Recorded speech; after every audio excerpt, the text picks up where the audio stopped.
Projet Changement est un centre communautaire pour les gens de 50 ans et plus. C'est un milieu de vie, c'est un milieu d'appartenance et d'espoir. Le projet Je m'engage dans ma communauté permet à des groupes de personnes de développer entre elles des liens d'entraide. Le projet est basé sur la notion du bénévolat de proximité pour les habitants d'un quartier défini. Sa structure encourage les résidents des HLM et aussi les personnes vivant dans les rues avoisinantes à s'ouvrir sur leur communauté immédiate. L'enjeu est de prioriser la participation des aînés à l'amélioration de leur qualité de vie, misant ainsi sur leur pouvoir d'agir individuel et collectif.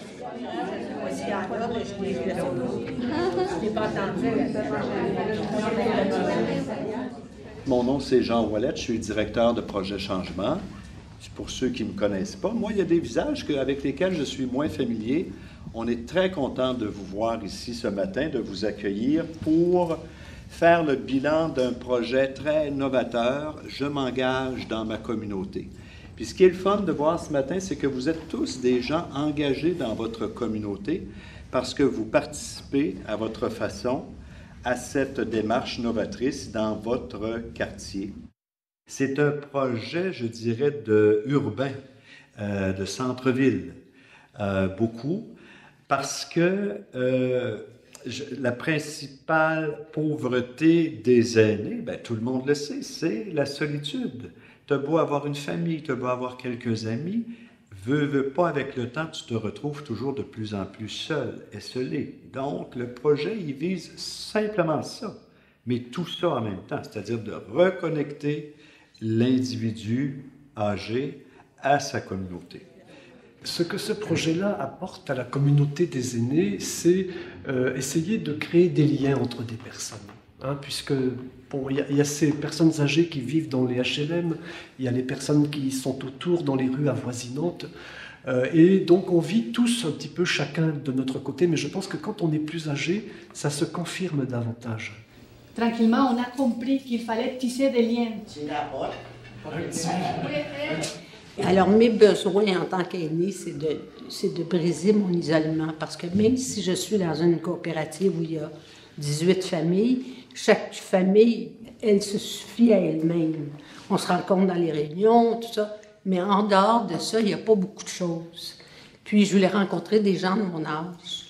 Parce que dans la coopérative, je suis à peu près la seule qui est âgée.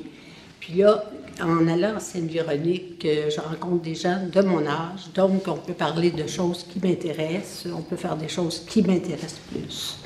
En vieillissant, les personnes perdent un petit peu leur réseau.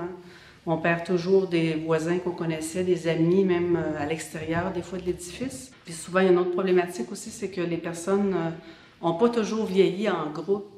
Tu sais, dans les familles, avant, c'était des familles élargies, oui, mais là, maintenant, ils se retrouvent dans un bloc de 50, 60, 70 logements, puis ils n'ont pas appris à vivre comme ça en collectivité. Et les vieux, des fois, ils se tassent d'eux-mêmes. Puis des fois, ils s'excluent d'eux-mêmes.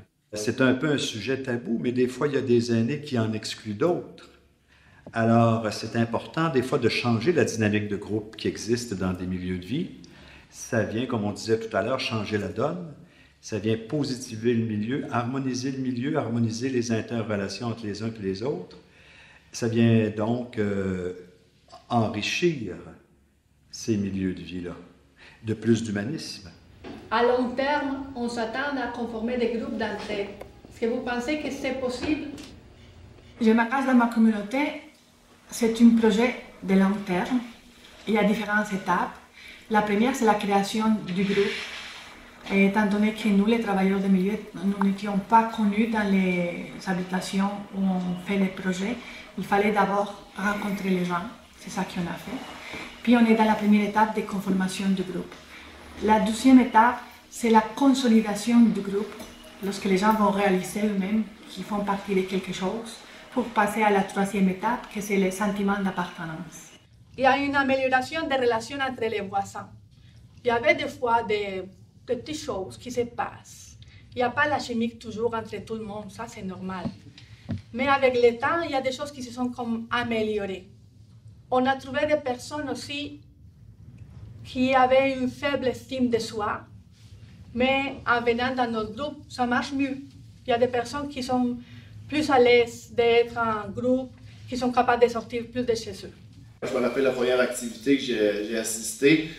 Je parlais avec Louisa qui était là depuis le début, puis elle me disait bon, au début on n'aurait pas pu faire cette activité-là, les gens ne se connaissaient pas, ils avaient peur de parler, et là on voyait que déjà, quand je suis arrivé, que déjà les gens étaient capables de dire, il n'y avait pas de crainte, ils savaient qu'ils pouvaient faire confiance aux autres parce qu'ils se voyaient toutes les semaines depuis déjà 8 mois quand je suis arrivé environ.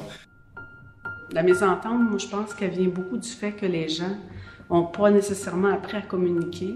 Moi, mon intervention dans l'HLM, je vais travailler aussi cet aspect-là. Puis je vais travailler parce que je sais qu'il y a des problèmes de cette nature-là. Donc, je vais travailler sur les perceptions.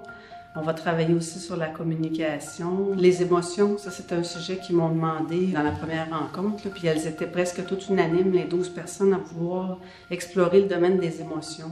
Je ne sais pas si quelqu'un a un problème avec ça, savoir dire non. Est-ce que quelqu'un a jamais de difficulté à dire non? Soit on est le bébé de la famille, soit on a grandi chez les sœurs, soit on a eu des parents sévères, soit. Et on a grandi avec être serviable et docile. Et est-ce qu'une des raisons, ça pourrait pas aussi des fois être parce qu'on a peur des conflits? Ce qui est très novateur pour le projet Je m'engage dans ma communauté, c'est l'ouverture. Alors, en collaboration avec les gens, nous, c'est l'OMHM, l'Office municipal d'habitation, puis avec les comités de résidents aussi de ces HLM, on a ouvert les salles communautaires au voisinage, aux gens des rues avoisinantes. Comme vous disiez, madame, c'est des groupes ouverts. Hein? Ce qui est le fun aussi avec Je m'engage dans ma communauté, on n'est pas obligé d'aller aux réunions puis aux rencontres à toutes les semaines. C'est des groupes ouverts. Puis c'est Louisa qui est arrivée et elle dit « T'aimerais plus ça, venir dans une résidence, on fait des activités, blablabla. » Je passe le papier, je me disais en moi-même, je n'irai sûrement pas là, tu sais, dans les résidences, il y a trop de monde que je ne connais pas.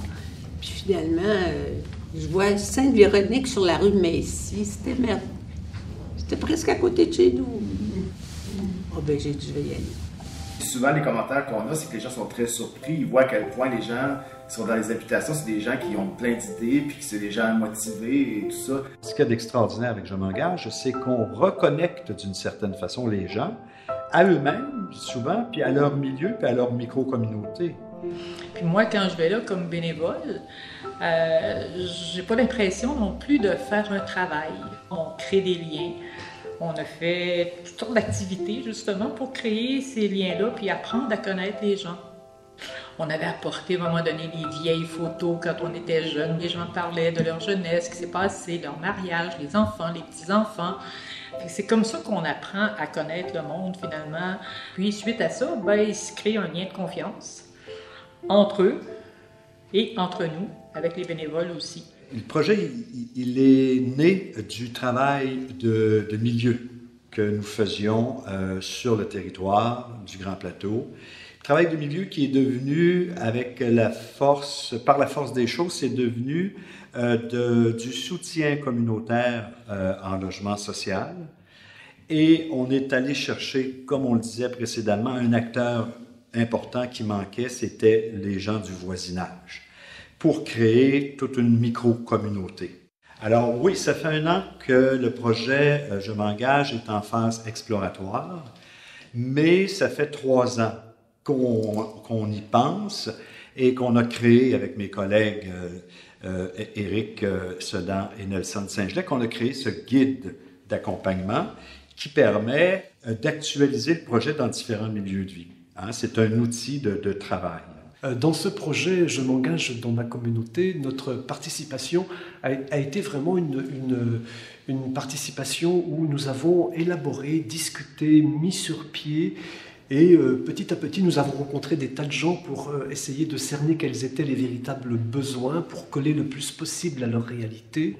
Ça répond à beaucoup d'objectifs, par exemple des plans d'action du ministère des Aînés et du programme Québec Amis des Aînés. Ça répond à certains de leurs engagements.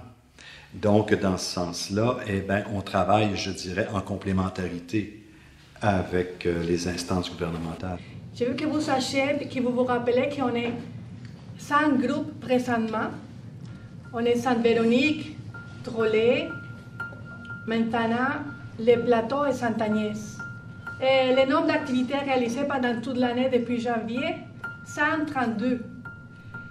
Le nombre de personnes qui ont participé au moins une fois, 103 personnes. Les activités les plus appréciées, les dîners, soupers communautaires, c'est toujours les fun. Et la Saint-Valentin, les jeux d'hiver, puis les karaokés, c'était une journée très appréciée dans tous les groupes. Qu'est-ce que vous aimez le plus dans vos rencontres? Je m'engage dans ma communauté. Et j'aime ça, là, quand il y a des activités, là, réellement, que le monde peut bouger. On aime ça parce que souvent, à travers du loisir, on a plus accès aux personnes à ce moment-là. Ben moi, ce que j'aime beaucoup, c'est la variété de toutes nos activités. Là, je suis là depuis le début. J'en ai pas manqué beaucoup. Je trouve ça plaisant. Ça occupe des moments morts, honnêtement. Là, des fois, on a des journées, là, on se dit, il y a une chance qu'il y a ça. Là, bon. Puis avec les animateurs, ben, c'est le fun aussi d'avoir des jeunes dynamiques qui bougent et qui sont toujours en forme et pleins de pep. Le fait de rencontrer les gens, que je les reconnaisse dans la rue, c'est intéressant aussi. J'ai bien aimé quand Louisa nous avait amené un monsieur pour nous expliquer la ville de Montréal au complet. Hein. Ils nous ont montré le cours d'Internet dans notre HLM. Moi, la seule chose que je changerais, c'est que je mettrais beaucoup plus de jeux de mémoire. Voilà. Ce que je changerais peut-être, moi, ça serait la journée. Oui! Je suis prêt à continuer et je trouve ça super intéressant. Quelle différence que ça fait dans votre quotidien? Au-delà des cours, au-delà des activités, juste le fait d'être ensemble avec des gens, là, qu'est-ce que ça vous apporte de plus? Moi, c'est comme de la joie. C'est de la joie que ça m'apporte. Oui. Même s'il y a des activités que j'aime moins, j'aime ça pareil. Parce qu'il y a la rencontre avec le monde. C'est un soutien. C'est comme un inconscient. Ça nous habite, là. Si on n'avait pas ça, là, on chercherait ailleurs, on chercherait peut-être, ça nous fatiguerait, là. C'est bon pour le moral, nos rencontres, puis on sait que le mardi s'en vient, puis qu'il y a quelque chose. Si on peut pas, ben moi, ça arrive que je suis pas là, parce que j'ai autre chose, mais j'apprécie de pouvoir y aller. On est soutenu aussi par les autres et c'est comme ça qu'on se soutient. Fait que dans le fond, je le vois pas juste comme que vous recevez un soutien des autres, mais que vous vous soutenez aussi là-dedans. C'est comme un cercle qui roule toujours, tu sais, qui s'alimente aussi avec tout ce que les autres apportent.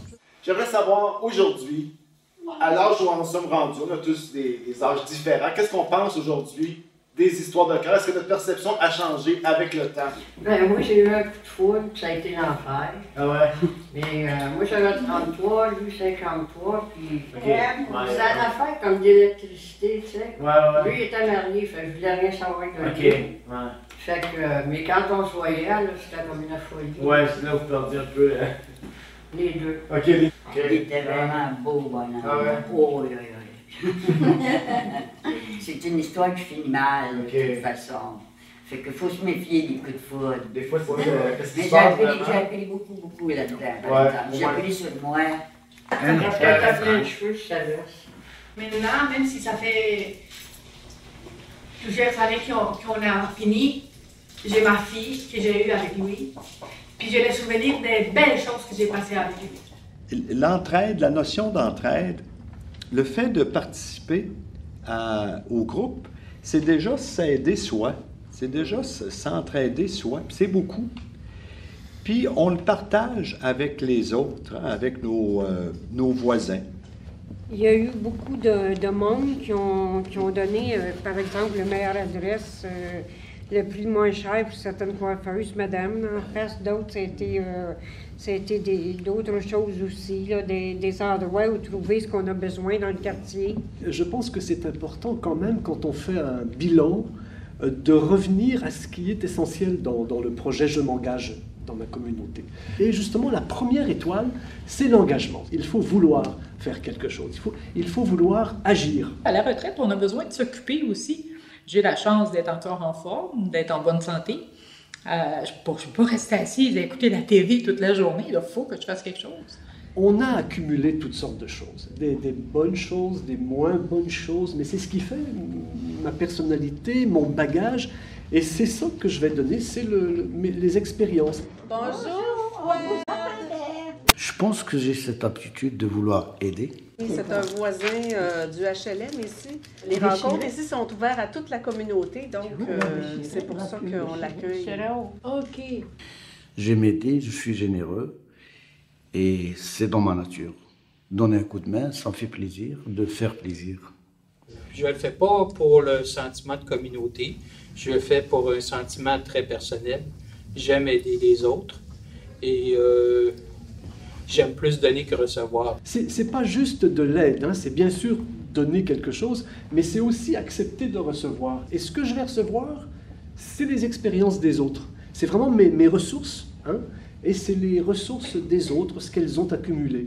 Bien, les émotions, ça amène aussi à un soutien. Tu sais, quand on est tendu ou quand on est en peine, ou quand on a, comme on parlait tantôt, des problématiques qui arrivent aux aînés, bien, ils ont besoin de se confier, de le sortir, ça. Puis souvent, quand on est isolé, bien, on ne peut pas le sortir, on n'a pas personne à qui le raconter. Et je crois que c'est important de sentir qu'on fait partie d'un groupe, qu'on est reconnu comme personne, qu'on est estimé comme personne, qu'on appartient à une communauté, qu'on a un rôle dans cette communauté. Ça veut dire que les aînés, ils ont encore un pouvoir de décider, un pouvoir de faire, un pouvoir d'agir. Puis je m'engage dans ma communauté, travaille beaucoup dans ce sens-là. Mais ce n'est pas la quantité des gens qui sont là qui est important, c'est la participation des gens. Mais il reste que là-dedans, on a une bonne qualité de participation. Si je vous disais un souhait à faire pour 2013... J'aimerais que ce soit plus, qu'il y en ait encore plus dans la région de Montréal, des places comme ici, qu'il y ait encore plus de places pour les personnes âgées, puis qu'on aille les chercher, trouver un truc pour aller les chercher surtout. Et puis de temps en temps, mais je vais en chercher un. Ça, c'est comme une grande victoire. Tu as des gens de toutes les classes de la société qui sont dans les HLM. Puis même depuis, je dirais, depuis 2008, depuis la récession de 2008, il va y avoir une nouvelle catégorie de nouveaux pauvres. Dans 20 ans d'ici, ceux qui ont un salaire moyen aujourd'hui vont être probablement dans des HLM aussi. Moi, je crois beaucoup en l'être humain. Il va y avoir un noyau quand même. Il y a déjà un noyau qui commence à émerger des rencontres hebdomadaires. Puis ça va faire un petit peu, pas boule de neige, mais ça va commencer à toujours aller un petit peu plus. Que les gens se prennent en main, qu'ils soient ensemble, qu'ils montent des choses ensemble, qu'ils découvrent leur force intérieure, collective aussi. Fait que je pense que ça peut aider vraiment la société. C'est un grand mot quand même. Je pense que ça peut quand même aider au moins la vie des gens. Oui, je crois à ça. Oui, c'est une formule gagnante, puis oui, on veut la partager, puis la développer, puis l'enrichir avec d'autres milieux de vie ailleurs au Québec. Parce que notre souhait est de faire en sorte que le projet soit vécu pas uniquement au niveau local, mais aussi au niveau régional sur l'île de Montréal et éventuellement au niveau national dans d'autres villes au Québec. C'est notre ambition.